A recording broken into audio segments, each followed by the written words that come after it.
இப்போ ஒரு ஸ்டோரி சொல்ல போகிறேன். அந்த ஸ்டோரி பேர் snow white and seven drops. அது ஒரு ஊரில் ஒரு ராணி இருந்தாங்க. அந்த ராணிக்கு ரொம்ப நாளாக ஒரு குழந்தை வேணும்னு ஆசை. ஒரு நாள் அவங்க துணி தைச்சிக்கிட்டு இருக்கும்போது ஜன்னல் கிட்ட நின்றுட்டு ஊசி வச்சு துணி தைச்சிட்டு இருந்தாங்க. அப்போது அவங்க கையில் கீச்சி ரத்தம் போய் ஸ்னோவில் விழுந்துச்சு. அப்போ இந்த ரத்தம் அழகானா அவங்க வந்துட்டு நினச்சாங்க, எனக்கு ஸ்னோ கலரில் ஒரு ஸ்கின்னோடையும் ரத்த கலரில் ஒரு லிப்ஸோடையும் ஒரு மக பறக்கணும் அப்படின்னு நினச்சிட்டு இருந்தாங்க. அப்போ ஒரு நாள் அவங்களுக்கு ஒரு குழந்தை பிறந்துச்சு. அப்போ அவளுக்கு ஸ்னோ ஒயிட்னு பேர் வச்சாங்க. அவள் ஸ்னோவை விட ஒயிட்டாக இருந்தனால அவளுக்கு ஸ்னோ ஒயிட்னு பேர் வச்சாங்க. அப்போது ஒரு நாள் அவங்க அம்மா வந்து இறந்துட்டாங்க. அப்போது அவங்க அப்பா இன்னொரு கல்யாணம் பண்ணிட்டாரு.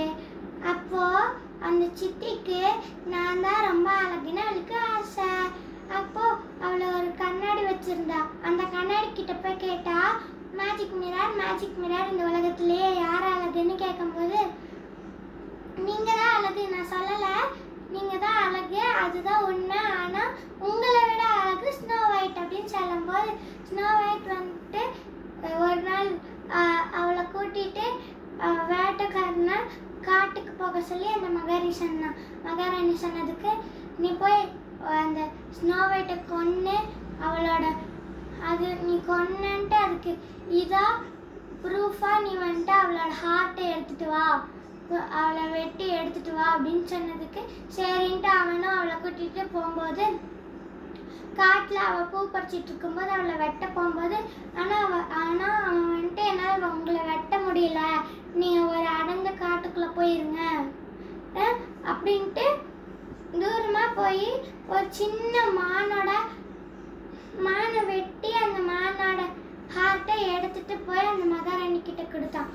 அப்போ அந்த ராணி சரி ஸ்னோ ஒயிட் தான் இறந்துட்டாளேன்ட்டு அந்த மேஜிக் மிரர் கிட்ட போய் கேட்டாலாமா, ஹே மேஜிக் மிரர் யார் இந்த உலகத்துலேயே அழகுன்னு கேட்டாங்களாம்மா.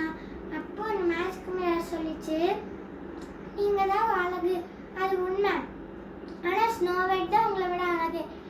ஸ்னோ ஒயிட் ஒரு அடர்ந்த காட்டுக்குள்ளே இருக்கா அப்படின்னு சொன்னதுக்கப்புறம் அவளை எப்படி கொள்ளலாம் அப்படின்னு யோசிச்சுட்டு இருக்கும்போது அதுக்கப்புறமா அவங்க ஸ்னோ ஒயிட் ரொம்ப தூரமாக டீப்பாக ஃபாரஸ்ட்குள்ளே போகும்போது ஒரு சின்ன வீடு பார்த்தா. அந்த வீட்டுக்குள்ளே போனோன்னே ஒரு டேபிள் இருந்துச்சு. அந்த டேபிளில்